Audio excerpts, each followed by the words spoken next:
Hi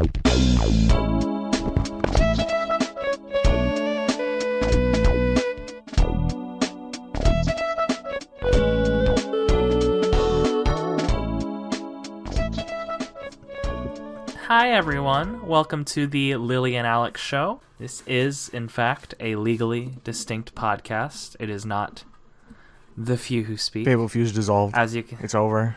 Fable Few's dissolved. It is now, it's like the Yogscast instead of... Yeah, now it's instance channels with different people. What a goddamn mess. It used to be just Yogscast, and now it's Yogscast... was it Lewis and Simon is the channel name that like all the main shit's on? I don't pay attention to it anymore. Yeah, now it's Fable Few, Lily and Alex. The only thing I know nowadays is that Tomato Gaming still refers to Strippin as Yogscast Strippin because he doesn't like it's that. Very funny. Oh my gosh. Love Yogscast Strippin, dude. It's the Railcraft guy. Yeah, what He understands that mod? I believe he did Railcraft when they used to do those big modded packs and they all took on different jobs. I believe he knew about, like, cart stuff, if I'm not mistaken. Railcraft is a nightmare. Speaking of nightmares... Oh? We've all been playing Sea of Thieves. And yesterday was a fucking ordeal. Because what happened was Aries played with us. And it's like about halfway through like a long haul adventure we were doing in that game, Lily went to bed, but then we continued doing this mission, and it just descended into chaos. Eventually, Kiefer just started throwing like those throwable bombs that like blow you back, and just saying like "oops, blunder bombs," and then this became a running gag to just keep throwing each other off the fucking boat.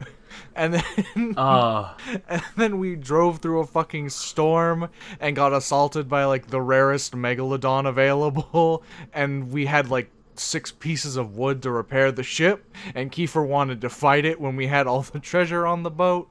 It was a goddamn mess. Man, I can't believe I missed out on that great play session. It actually was it was incredibly fun, but the chaos made me want to pop an I could hear areas as I was trying to sleep. Good. I didn't take too long to fall asleep. Hold on. They didn't keep me up Hold or on. anything. Yeah? I smell weed smoke. Weed smoke? Oh, my window's open because I'm trying to keep it cool in my room because I have a computer. Oh, are you... I thought you were like doing a bit or something, you freak. My room now is I just have a distinct smell of marijuana in my room, so I think someone, like a neighbor, has a fucking window open and is just blasting weed into the fucking atmosphere. Oof. That or someone in my house smoked up and it hit the fucking vents of the air. Oh, that sounds like a nightmare. I can taste it in my fucking mouth. This sucks. I hate weed smell so much. It's the one thing that keeps me away from it.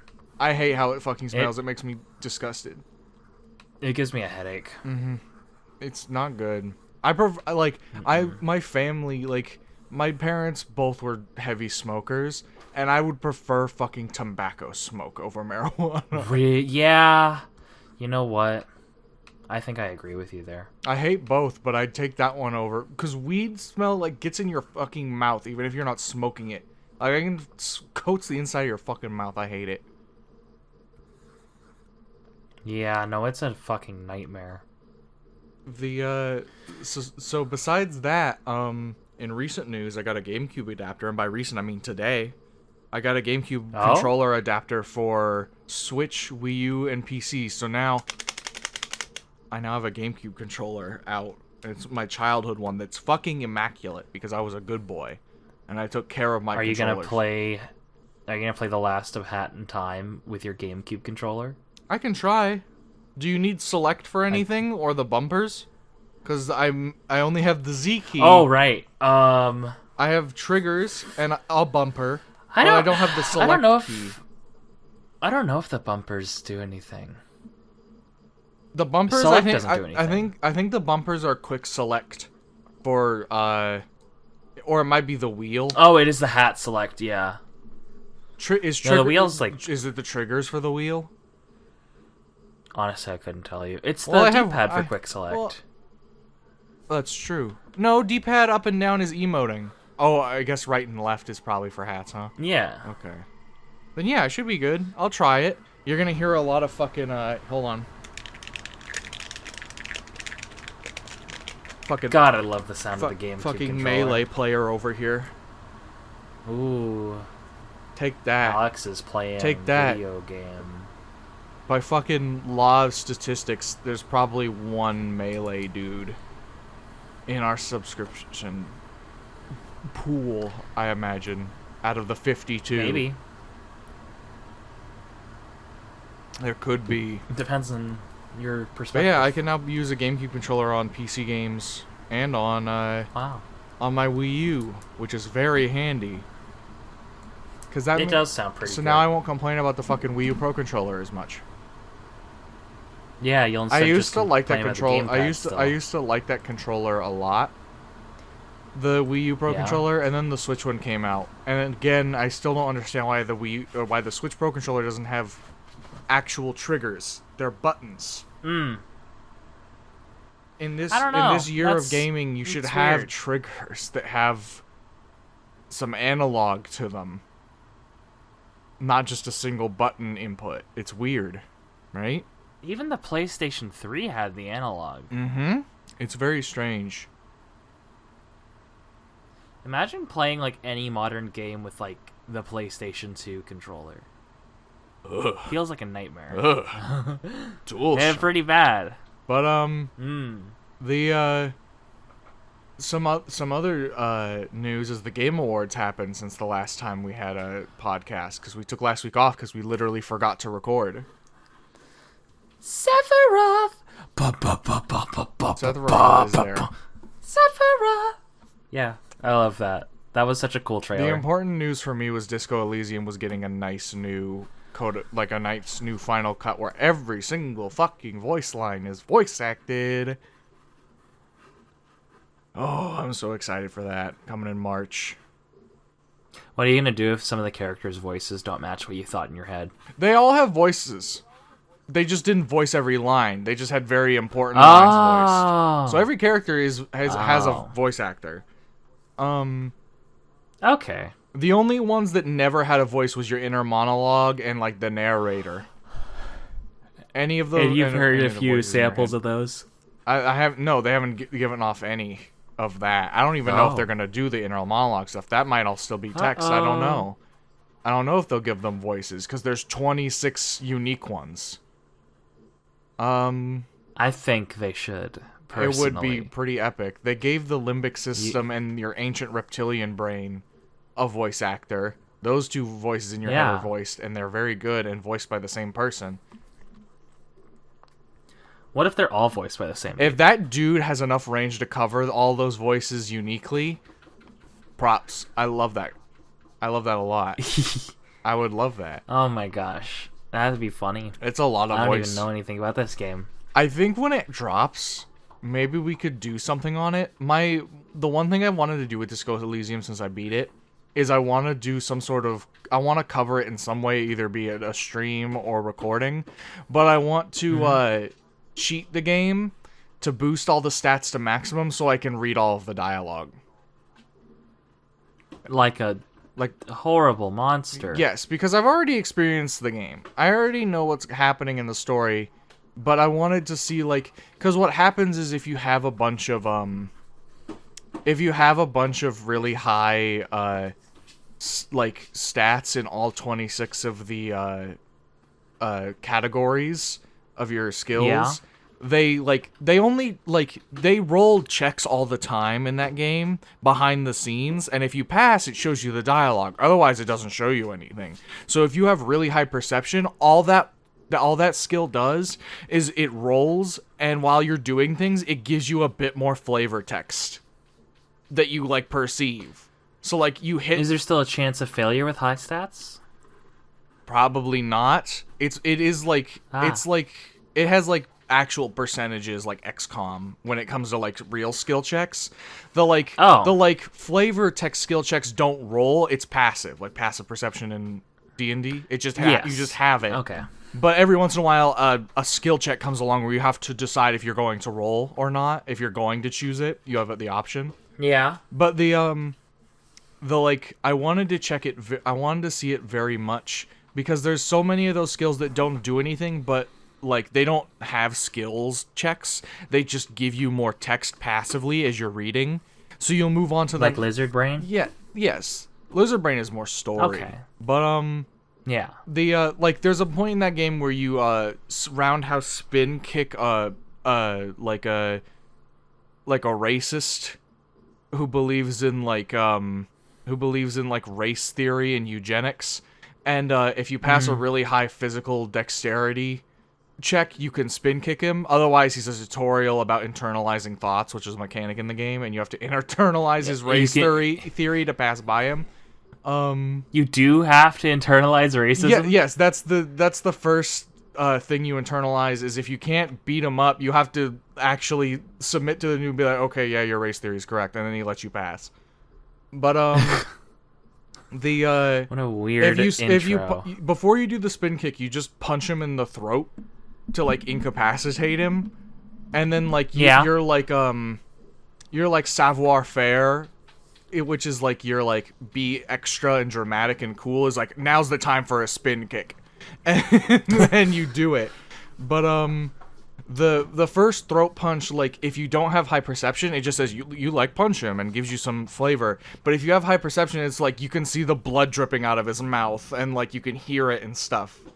Like it's really the flavor text in that game is incredibly good because like that doesn't add anything, but make you it just makes you like it just puts you in what's the word? Immerses you in it. That's the word. But yeah, anyway, Disco Elysium is probably the best game I've played in a long time. The best story. Best book you've ever read. Yes, that's the joke I like to say. But it is the best like role playing story game I've ever played. And it's gonna take fucking something to knock it off that block. Ooh, it could be Elder Scrolls 6, Alex. Elder Scrolls 6 could beat out Disco Elysium. You don't know, the game's not out, Alex. Disco Elysium is my favorite. No, Cyberpunk 2077. But the Disco Elysium is my best like story game ever, like story RPG. Paper Mario: The Thousand Year Door is still, in terms of RPG mechanics, the most like turn-based RPG. My favorite. Like we should have like developed maybe before the year ends, we try to bring like our favorite shit of the year or favorite shit of all time or something. I don't know. Because there's a lot, and a lot of people would like to probably talk about their obsessions. There's 8 of us. Yes, a lot of people have many obsessions that they would like to talk about at length, like me with Disco Elysium. Maybe we could do it on our anniversary in April. We could. Yeah. We should do our taxes. Like we're like just a blank screen, and we just do our taxes quietly. we actually do have to do taxes. Yeah. Although I don't know if there's like a minimum where it's like, you're not really a taxable entity, you know. We made like what, like $20 total, probably. No, we actually made closer to 70 so far. Really? I was talking about just like monthly and not just like, you know. Oh, like like from Patreon, like an actual income. Okay, if we're counting only Patreon donations, we've made about $40. Nice. That was close. Well, I don't think we're technically a taxable entity. No, we're making like baby change. We'll have to find out, I guess. Although I do keep those receipts. Yeah, it's a good thing to do. So, beyond that, So, viewer, you're 15 minutes in. How do you enjoy just 2 people? How's it going? Yeah, you know. You're the third party now. I mean, we are just kind of talking. Talk back to us. We can't hear you, but talk back like a crazy person. Could you speak up a little? Yeah, could you get closer to the microphone? Oh my gosh. But I don't think we're going to do anything special for Christmas. No. Because it's kind of been a nightmare getting anyone together. Yeah, everyone's fucking busy. all of the recordings that are being posted this month are from like early November. Yep. Yeah. Yeah, we haven't recorded anything in December yet. I feel like we have. I could be wrong, but I feel like we have. Don't think so. We recorded My Summer Car and finished Independence Day. That was the 6th. Yeah. Okay, so one thing you're watching was recorded in December. We recorded the Finnish Independence Day session of My Summer Car, because it was in December. Yeah. Okay. Mm-hmm. Yeah. So there's that, and I think that's it. I'm just sitting here on my desktop watching Steam update games as we're doing this. Ooh. The Halo Master Chief Collection is downloading something bulky. I don't know what's going Halo. on. I already have every single one of the games downloaded. What could it possibly be doing? It's putting more Halo on there, Alex. It's so much. It's a lot of Halo. How much Halo is it? Well, we can find out. I will right-click it. This is what you've come to expect from this podcast. Yeah. There's no professionalism.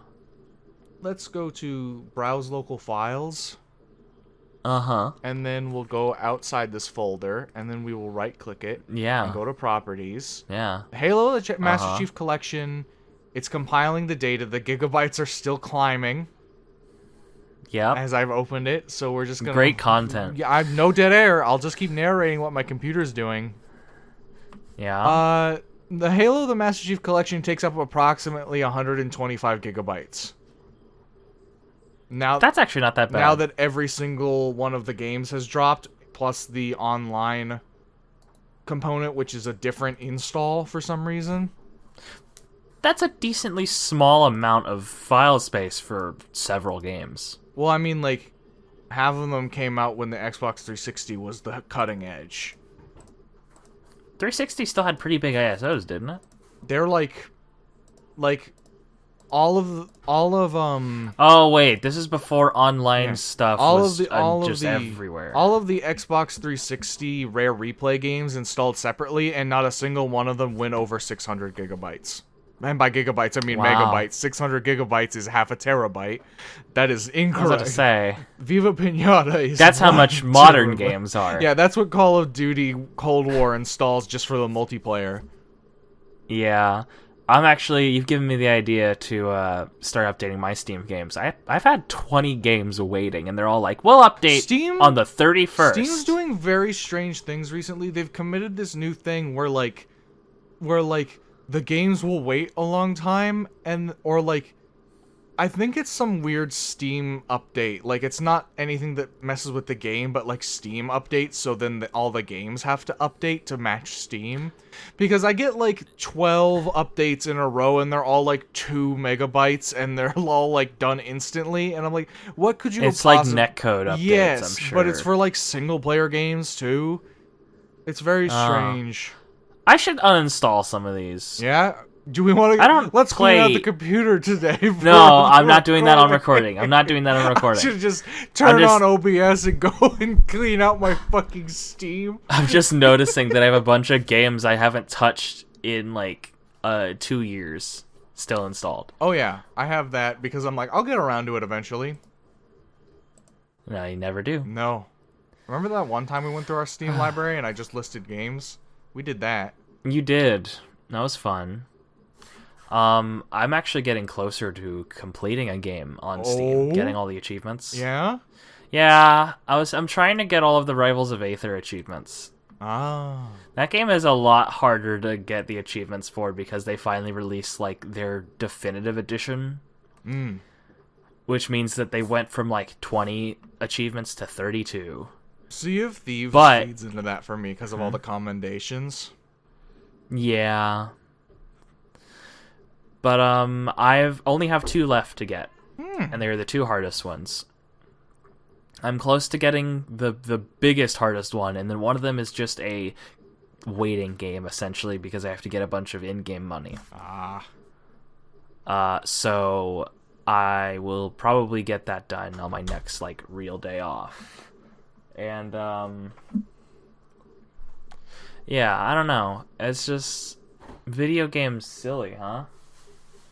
So like I'm looking at because Steam is just on my desktop right now. I'm just keep seeing the games in my library that are in alphabetical order. And my favorites, and American Truck Simulator is there, and I was fucking thinking about how I think that I streamed it that one time, and it took me like 2 hours to drive from like Portland, Oregon to like the bottom of fucking what's that? California? No, the new update happened.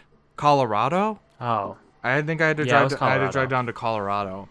And Wyoming just dropped. Hooray. The least populated state. That's not true. Is it not?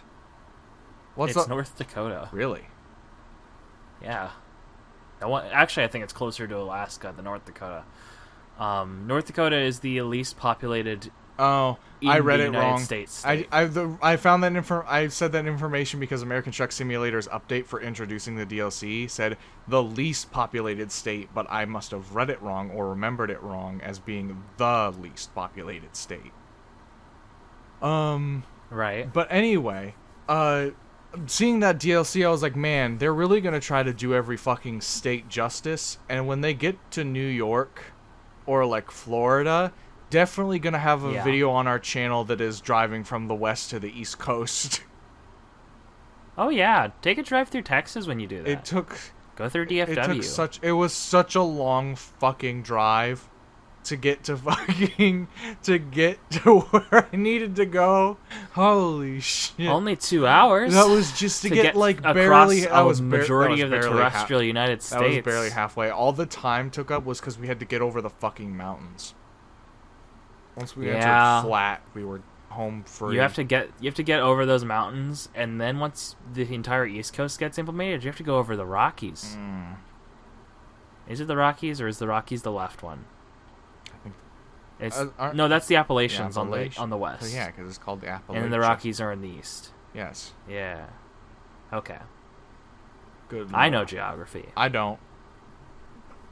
When Wyoming got released, I was like, isn't Wyoming like up by the Great Lakes? And I was like, oh, you poor idiot. That's Wisconsin. Yes, it is. I'm not very good. Wyoming is right next to Nevada, which is right next to Utah, which is right next to New Mexico. This is all gone. Like those are the four corners? Never say that with a question like I would know. I would be able to verify.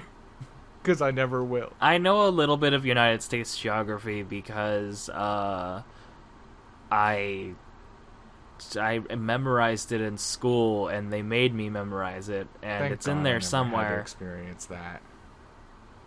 My school system. I also just liked learning what was on maps for fun. I actually memorized at one point the entirety of Western Asia's countries and where they were. It's fucked because I like. Do not ask me where Bahrain is anymore. What's the word? I can't remember the real world geography like at all. I know exactly where. You know American Truck Simulator geography. No, incorrect. I can completely navigate a Hollow Knight's map. I can't. I know where I'm going most of the time. I know how to generally get to every area.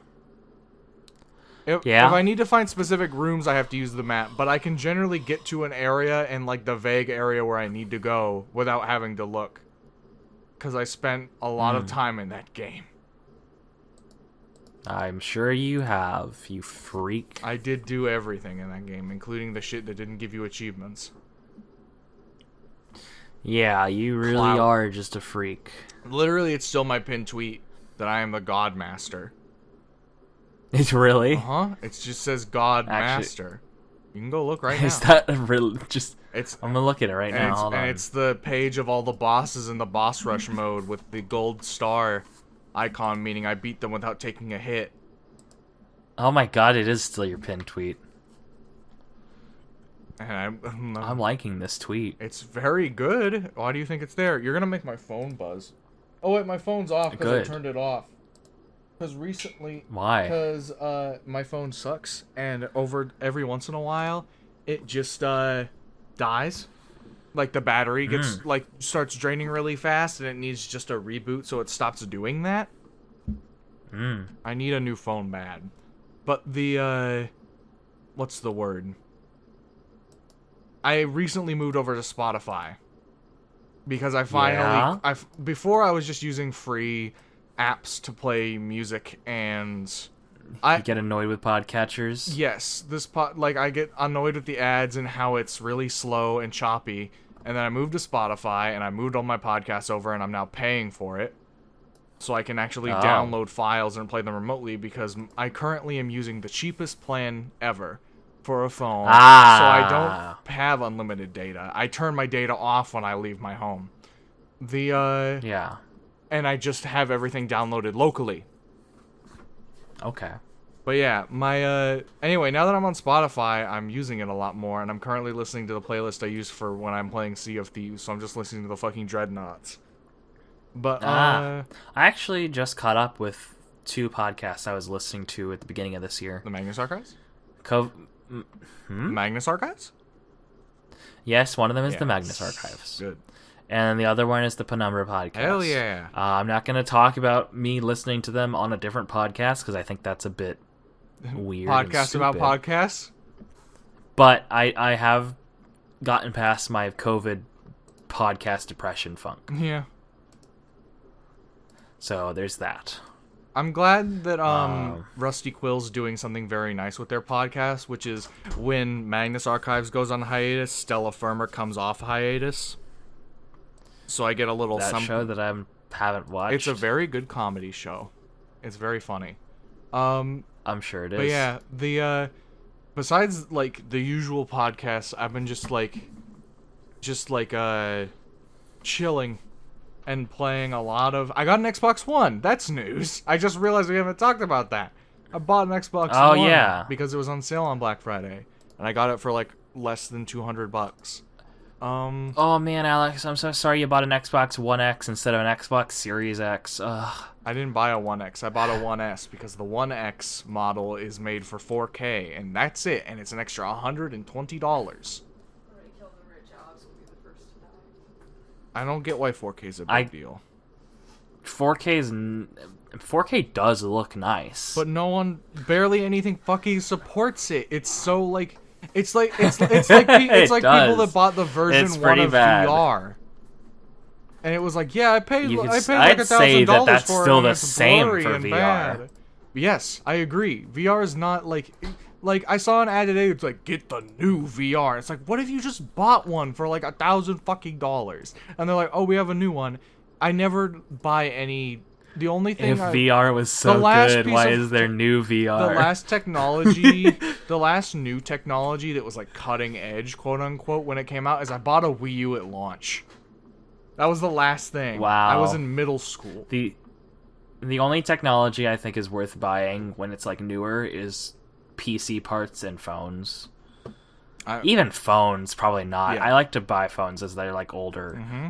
But like, I don't know. I don't understand being so interested in getting all the new stuff like that. The new Xbox and the new PS5 is like, I don't give a fuck about it. I'm glad that vehicle technology is like having a built-in like Bluetooth and like phones and like technology into vehicles is now like middle tier, and the new shit is like everything's voice controlled.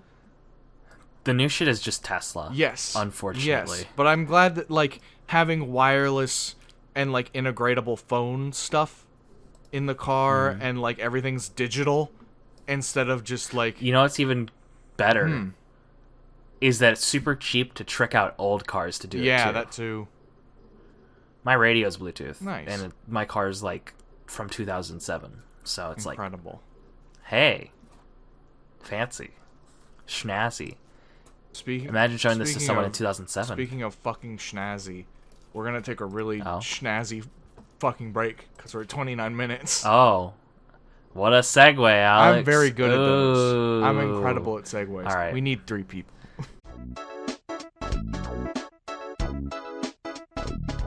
Xbox One. God. Xbox One?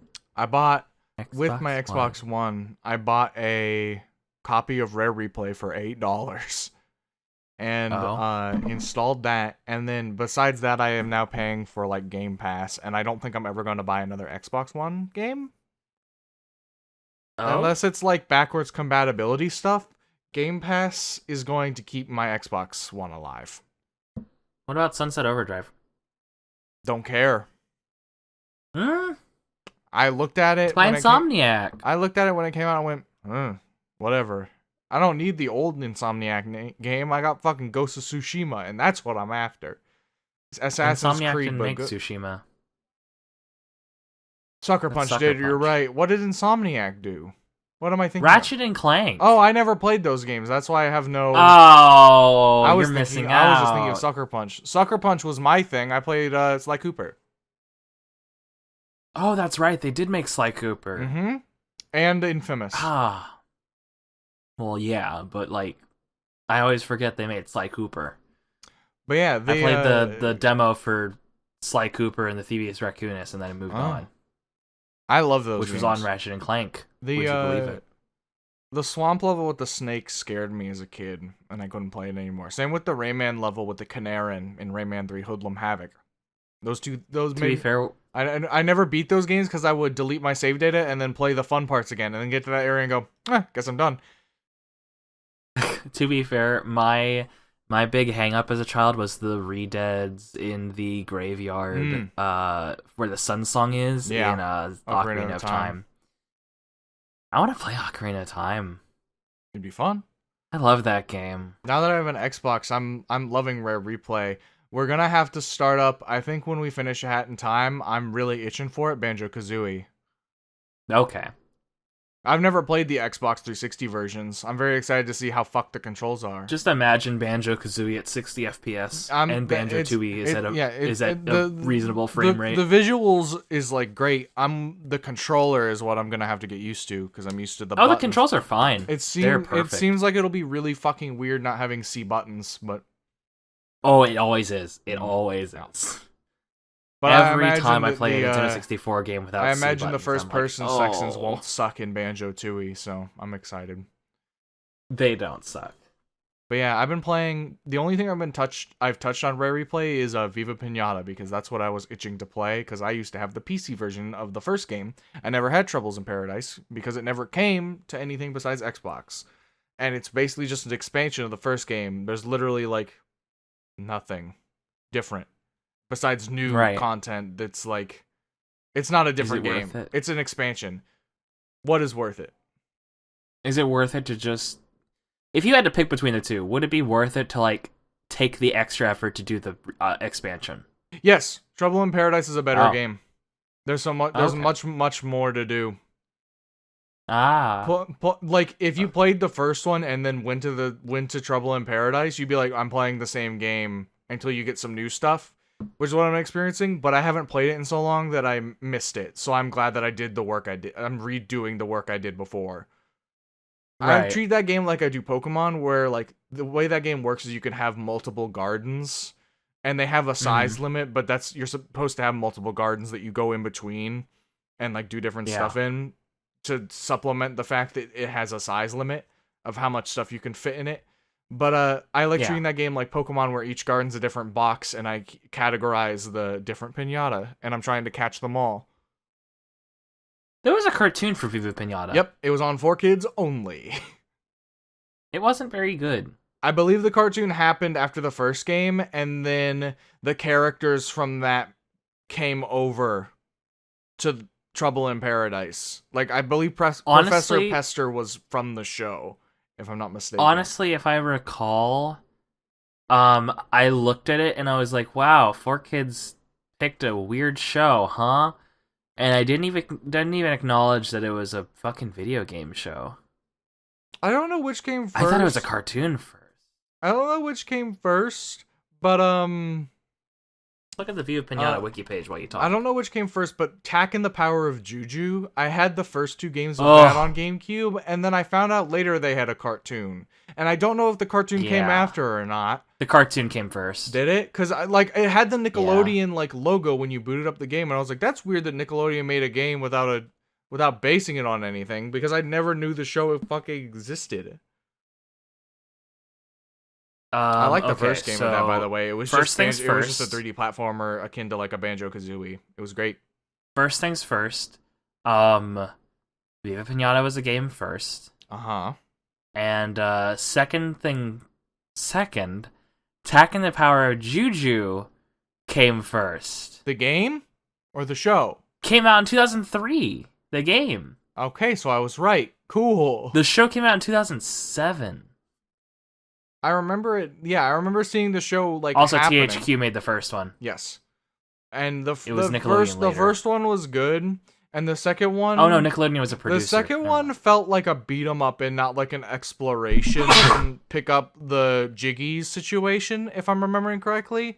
And I remember not liking it. I had the second one, and then the third one was a mini game party game collection, I believe. Yeah, that's what THQ did best, huh? Yep. Like that. Start strong, and then piddle out until you go bankrupt. Yeah. Yeah. You know what? It's funny, is a lot of my games growing up were THQ games. I had 3 Scooby-Doo THQ games on the GameCube. That's a lot. There were 3 of them. I didn't know there were that many. There was Night of 100 Frights, Mask Mayhem. Fuck, I can't remember the final one. You know what could be worse? You know what's... Well, hold on. You want to know some scary news? Yeah, sure. I'm going to open up my totally legit GameCube on my PC right now, and I'm going to go look, because I'm pretty sure I have all 3 of them as ISO files. Oh. Night of 100 Frights, Unmasked, and Mystery Mayhem. I mixed up Mask Mayhem. Oh. I have all 3 of them because they were nostalgic childhood adventures, so I kept them as ISOs. There could be a worse fate than being one of those games. Those games were tolerable. I remember having fun with those. Well, there could be a worse fate than being those games. What? Being a Scooby-Doo game on the Nintendo 64. Oh, fuck. I had it when I was growing up, and it controlled like fucking Resident Evil. That's incredible. Tank controls and camera angles galore Holy as well. Shit. Yeah. You remember like the era when there were just like ports of games that like it was around the Nintendo DS era when people just didn't make ports between consoles the same game because the hardware wasn't there with Nintendo. So you'd get like Lego Star Wars for the Nintendo DS and it just was a completely different fucking video game. Yes. Why make a port? It's just a different video game. I mean, best example I can come up with when I was growing up was SpongeBob SquarePants the movie. Yep. The game. Mm-hmm. For PlayStation 2 and Game Boy Advance, those 2 games were wildly different. Yes. I beat them both, though. I think I have I'm actually a couple impressed SpongeBob at that. Nintendo DS shovelware games. I sold my old shovelware because I grew up and learned what shovelware was, and I was like, I'll just pawn this shit. I won't play it. And then my sister I didn't sell hers when she had a DS as a kid, and so I just adopted the shovelware. I have horses with a Z. Hey, I have, you should record that for the channel. I don't have a DS capture card. You have a DS on your computer. I'm not installing that. That's malware because that's shovelware. Shovelware is malware in my eyes. I'm not putting that poison in my PC. Speaking of DSs on our computers, I'm still holding onto that WarioWare footage. Yeah, you are. I still need I need to change it. Because I made a cut of it. Stepping behind the curtain, I made a cut back in June of a WarioWare DIY recording session, and I cut it to be like a long form video, like an hour long, because that's how long it took us to record anyway. It was an hour long recording. I cut it down to about like 50 minutes, and I'm like, I wouldn't watch this long of people playing this game. And now I have to figure out how to make a compelling highlight reel of that footage. And God, I hate editing. That series would have been better as a stream. Something where you something where you could communicate with people live as you're doing the development. I think it'll be good as a highlight recorded session because there's just a lot of like nonsense, but because of the way we record, we do the whole dead air thing is bad because that's how streaming knowledge is, and we were planning to do it as a long form video, so that's how we recorded it. But it's like We talk so much. I have a hard time cutting out stuff. Speaking of dead air, the Sam & Max games is a Oh. lot of me just shutting up to listen to the dialogue, and I kind of like it. It's very relaxed. That's acceptable. Those streams are very relaxed, especially this Saturday stream. There was no one there. It was just me. So it was just me quietly playing Sam & Max and just like every once in a while saying something. Right. I'll be honest. It was very Sam chill. & Max, it's like I can understand the dead air because that game's dialogue is very witty, and it's hard to that game's just, like, whole listen point to them. is it's a point and click. The whole point is it's dialogue. Yeah. But that being said, I cannot do the same in my streams. None of my streams have that luxury. All of my streams are like, I'm gonna play something where if I don't stop talking, no one will watch. Mm-hmm.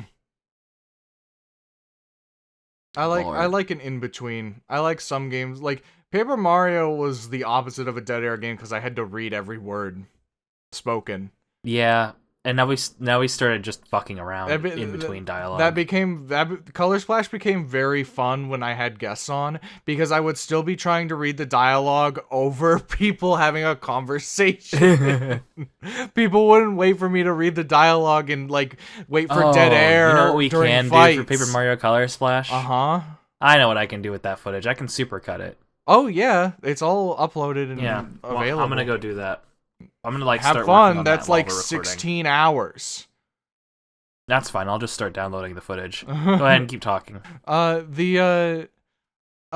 else have I been doing recently? I really have been just stuck with Rare since I got my Xbox One because I've been just playing so much fucking Viva Pinata and like a lot of Sea of Thieves. Like I'm like nowhere near being burnt out on Sea of Thieves. The last time I've been like this into a game was when I got back into Final Fantasy 14 a couple months back. Oof. I switched between being interested in Sea of Thieves and Final Fantasy at this point. And right now two big MMOs. Yeah, right now Sea of Thieves is my big fucking I have like goals I want to achieve in that. Commendation, finding a commendation that's tricky and striving for it is like great. It keeps you busy. I want to become a pirate legend in that game and get the Athena's Fortune stuff. Yeah, I think it'd be worthwhile doing all the pirate legend stuff and getting all that stuff done because like Sea of Thieves is great. I might fuck around in it tonight if you're willing to. I also am willing to. Currently, it's the we Christmas might just sloop event. it up. Yeah, currently it's the Christmas event, so everyone like the two like big PvP focused events of this holiday event have popped up. So now people are probably going to be trying to sync each other constantly. Oh. But yeah, that game I had a burp there. Sorry. The Sea of Thieves is like horrible etiquette. I'm like you don't. But drunk Minecraft. Sea of drunk Minecraft. But Sea of Thieves is like I'm so glad that it was like Rare's revival.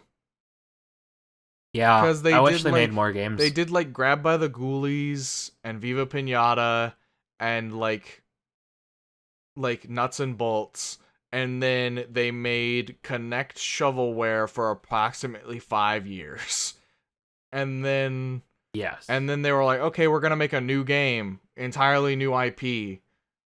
And then it dropped flat on its fucking face because it was empty at the start. And all the big YouTubers and stuff played it for about 5 minutes and realized that. And they were like, well, now we're not going to play it. And now that it has all this content 2 or 3 years down the line, no one wants to fucking touch it again. And it's like, I'd love to see a bunch of different people take over and like play it in like crews of 4. That'd be great. I can think of several YouTuber groups that I'd love to see do that. They made Killer Instinct.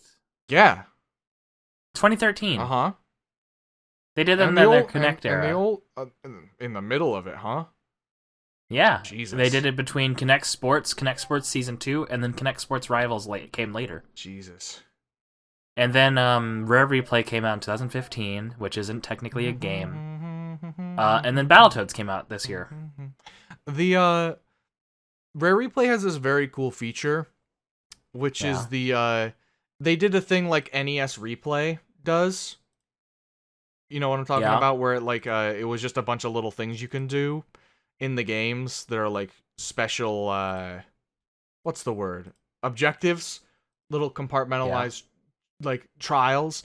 The only unfortunate thing about it is it literally is NES Replay where it's like only the games from like 84, like fucking like Solar Jetman and fucking like Saber Wolf, like the shit no one plays. The ones that nobody else would play. I would die if there was like Banjo-Kazooie Banjo-Kazooie and Tooie minigame challenges.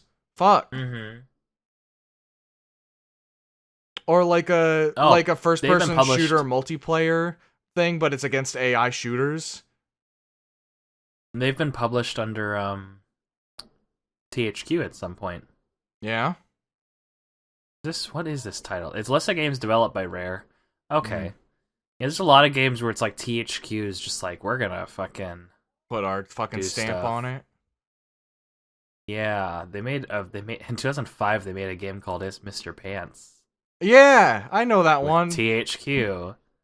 Wow. That's been their mascot for a long time, hasn't it? That's it. Like Big O Pants are in Grunty Industries and Banjo-Tooie, and the dude himself shows up in the level in Nuts and Bolts that takes place inside a console. Boggy's watching Mr. Pants on TV. Yes, this is true in Banjo-Tooie. Yeah. I always forget that dude's name is Mr. Pants. He's just a snowman with fucking briefs on. Yeah, but yeah, he's a whole game in the, I think it's called Logbox, the second world in Nuts and Bolts. There's a bunch of like discs spinning inside of like game discs, and there's one for Banjo-Kazooie and there's one for Tooie, and it's like there was one for Banjo-Kazooie 1, and like they have little like writing text on the edge of the disc that just says little things, and the Banjo-Kazooie one says like, will anyone remember Banjo-Kazooie in 25 years? Come back in like a certain year and find out. And I remember that current non-streamer Panoots was playing Nuts and Bolts at the time and read that the year that it was relevant. Like he actually had picked the time. Pretty funny. It's pretty good. But yeah, Rare was not very like confident in their staying power at that time period, huh? Well, I mean, like they just like the dumpster next to Banjo's house in Nuts and Bolts just is. Actually, no, it's not behind Banjo's house. It's in the museum level in that game. Yeah. There's just a dumpster or trash can, and it's filled to the brim with copies of Grab by the Ghoulies. Because it's constantly joked. They know how big of a fucking flop it was, and they never fucking forget it. Well, no, I can imagine why. In what's it called? In Viva Pinata, because it was an ugly looking game. I mean, God. Yeah, in the start of Viva, what's it called? In the start of Viva Pinata, I say it was ugly looking. It's weird. It had an ugly cover. Yeah, it had cell shading. Yes. In the start of the normal Viva Pinata, not Trouble in Paradise, the garden starts out in a wreck, and they tutorialize you how to repair it. And one of the things just loitering around that they teach you to break with the shovel is just like a thing, like a copies of it's like an arcade machine that's all busted of Grab by the Ghoulies. Wow, that game Grab by the Ghoulies is so weird because it has it's basically was to combat Luigi's Mansion. It's the same setup basically. Really? Except instead of it's your brother, you're a dude going in because your girlfriend gets kidnapped by the dude running the haunted mansion. And you there's no charm. Instead of sucking up ghosts, it's a beat 'em up. You beat the fuck out of them. Yeah, I think the game has its charms a bit. I remember watching gameplay of it. The thing that fucks me up about that game is that when you beat the game, there are these books that have the Rare logo on them, and there's one in each room of the mansion. And if you collect them, you unlock like special missions or like challenges, and there's like 30 of them or something. And the final one of those challenges is called Play It Again, Son, where you have to beat the entire game again, but as the girlfriend. They just swap the character Okay. models around, and you just have to play the entire fucking game again. Can you imagine getting to the end of all of this, all these challenges? You've beaten the game 100%, and then Yeah. and then Rare, the smug sons of bitches, are like, again. That's just like Battletoads. Yep. I never played Battletoads, and I don't think I ever will. I never understood Battletoads the is a appeal. rough one. I never understood it's pretty the appeal. tough. They always talk about it, and it's always so like it's lived in infamy, not like in non-infamy. What's that word? What's the opposite of infamy? Positive infamy. It's still infamy. I thought infamous, like the connotation that it was like they fucked it up. like it's Not particularly. Like it usually has connotations of being like it's something like not positive. If its reputation still precedes it like that, it can still be considered infamous. The thing with, but yeah, Battletoads is always like, yeah, this game fucking sucked. Don't you want to buy it again? And it's like, no. Don't you want to buy the remaster version? I'm like, no. Because, by the way, definition of me. The state of being well known for some bad quality or deed. Battletoads is, in fact, have many bad deeds. I was correct then. Battletoads is a mean game. Yes, but they made a new one, or a remaster, and I'm like... Yeah, they did a remaster or something. But yeah, it came out this year. Something I really... It looks good. Yeah, it does. It is pretty, but I wouldn't fucking touch it with a 10-foot pole. Actually, I think this is it's a reboot. Oh! Is what this game is. Then maybe I will touch it. I saw it as a remake, and I was like, oh, fuck off, I'm not touching that. No, it's not the OG Battletoads. Okay.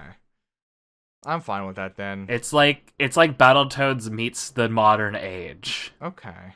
Because the bit is that they were like in a so the plot says trapped in a fantasy simulator bunker for 26 years, the Battletoads awaken to discover they are no longer intergalactic heroes and have fallen into modern day obscurity. In a bid to reclaim their glory, they set out once again to defeat their old longtime nemesis, the Dark Queen. But when they confront the Queen, they end up teaming up with her to take down an evil alien race called the Topians, who have not only stolen the Queen's powers, but also were the ones who trapped the Toads in the bunker. Christ. It sounds fucking great. It's the start of Banjo-Kazooie Nuts and Bolts, where Banjo-Kazooie are washed-up gamers eating pizza. Yeah, except the Battletoads are cool, and they deserve it. Yeah. The Battletoads it's do just deserve the it. Animaniacs Banjo and Kazooie reboot. did not deserve it. It's the Animaniacs reboot. What was up with that? They just were there. Oh, huh? What, the Animaniacs coming back? They just lived there and they didn't leave, huh? Yeah. I guess so. Yeah. Oh, I forgot fucking Rare made a game that was just a game where the main character was the werewolf guy from fucking Killer Instinct. Yeah. One of the games we forgot of the Xbox era was fucking Cameo. Oh, what? I don't even know anything about this one. Cameo is a game where you play as a fairy, and your ability is you can like transmogrify into different creatures of fantasy. Oh, you know what Cameo makes me think of? What? Knights by Sega. Oh, yeah. The only that same obscure. Here's something for you to do in editing, and also for something you to Google right now. Google Cameo, Kameo, Mumbo skin. All right. And look at that. Look at the... Oh, yeah, you've shown me this. I don't know if we talked about it on a video or not. But yeah, there are a bunch of like rareware Easter egg skins that are available in that game. And the plant transformation has a Mumbo one. And it's fucking vile. It's pretty funny. I stand by that Rareware is good at making creatures most of the time. I think Cameo is the rare exception. I think some of the creatures in there are good. Like the monster designs in Grab by the Ghoulies are okay. There's a vampire that it just has Big Booba. That's something. Rare loves that too.